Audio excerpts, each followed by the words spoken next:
नमस्कार विद्यार्थियों। आज हम हिंदी बाल भारती के अंतर्गत पाठ 3 असली गहने इस पाठ के बारे में हम पढ़ेंगे।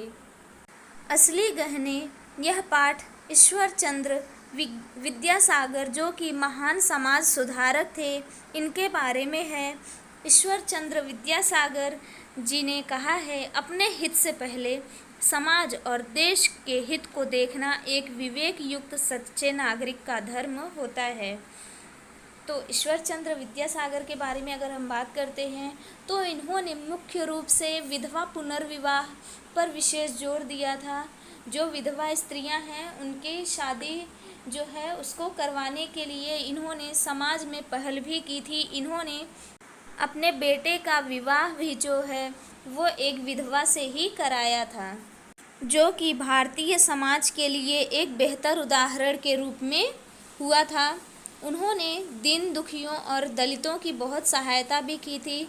इन्होंने पश्चिम बंगाल में बड़े पैमाने पर शिक्षा के प्रसार का भी काम किया था। ये प्रखर समाज सुधारक और शिक्षा प्रेमी भी थे। पाठ 3 असली गहने।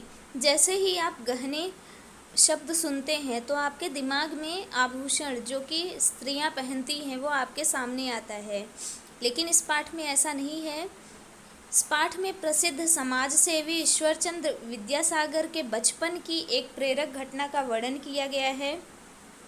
एक बार बालक ईश्वरचंद्र ने अपनी माँ के लिए आभूषण बनवाने की इच्छा व्यक्त की, तो जवाब में उनकी माँ ने उनसे 3 इच्छाएं पूरी करने के लिए कहा था और बड़े होने पर ईश्वरचंद्र ने अपनी माँ की तीनों इच्छाएं भी पूरी की। तो हम अब उनकी जो 3 इच्छाएं थी उसको हम जानने की कोशिश करेंगे। अब हम पाठ की तरफ बढ़ते हैं। बच्चों, तुमने अपनी दादी नानी से बहुत सारी कहानियाँ सुनी होंगी। आओ आज मैं तुम्हें एक कहानी सुनाता हूँ। कुछ वर्ष पहले की बात है। वीर सिंह नामक गांव था। उस गांव के छोटे से परिवार में एक बालक रहता था। वह बड़ा ही सीधा साधा, बुद्धिमान एवं होनहार था। उसकी माँ का नाम भगवती देवी था। पढ़ाई के साथ ही साथ वह दिन रात अपनी माँ की सेवा में लगा रहता था। माँ भी उसे बहुत प्यार करती थी। माँ का जीवन सादा जीवन उच्च विचार वाला था। उन्हें तड़क भड़क पसंद नहीं थी। उनका रहन सहन बहुत ही साधारण था। बुद्धिमान का अर्थ समझदार और होनहार का शब्द का अर्थ जो है वो अच्छे लक्षणों वाला होता है। वीर सिंह नामक गांव में एक जो छोटा बालक रहता था वो बहुत ही सीधा साधा था, बुद्धिमान और होनहार भी था।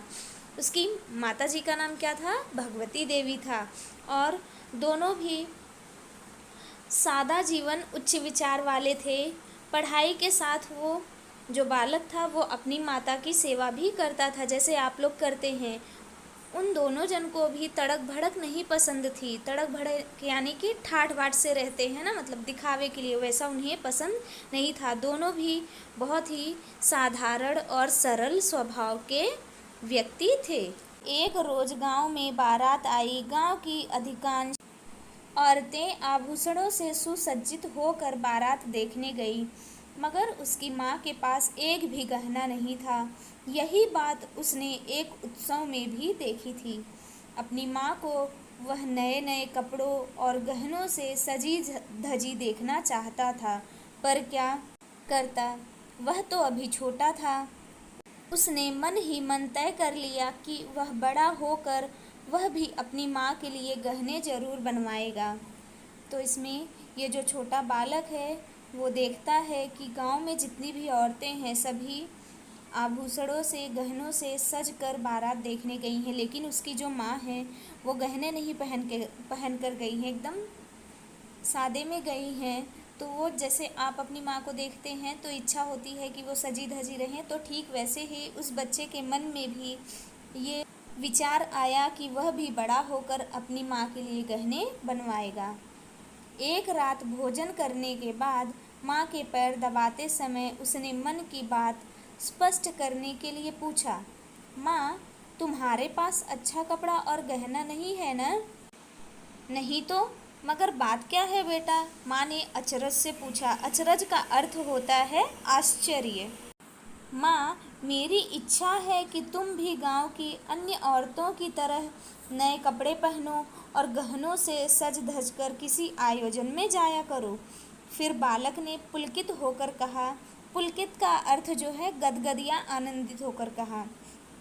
माँ, बड़ा होने पर मैं तुम्हारे लिए अच्छे अच्छे कपड़े लाऊंगा, तुम्हारे लिए गहने भी बनवाऊंगा। अच्छा, तो यह बात है। बेटे के प्यार में माँ का गला भर आया था। गला भर आना का ये मुहावरा है। इसका अर्थ होता है अधिक भावुक हो जाना, उसके कारण गले से आवाज़ न निकलना। फिर मुस्कुराते हुए उन्होंने कहा, बेटे, परिश्रम से खूब पढ़ाई करो, बड़े बनो, तुम ही मेरे सबसे अच्छे गहने हो। आदमी गहनों और कपड़ों से नहीं बल्कि अपने व्यवहार और कर्म से बड़ा बनता है। बालक ने कहा, पर माँ, मेरी बड़ी इच्छा है कि मैं तुम्हारे लिए गहने बनवाऊँ। माँ कुछ देर सोचती रही, फिर बोली, बेटा, यदि तुम्हें अपनी माँ से इतना ही प्यार है तो मेरे लिए बस 3 गहने बनवा देना। बस 3 ही माँ? पर कौन कौन से? बालक ने अधीरता से सवाल किया। अधीरता का अर्थ आतुरता होता है। बेटे, इस गांव में विद्यालय नहीं है।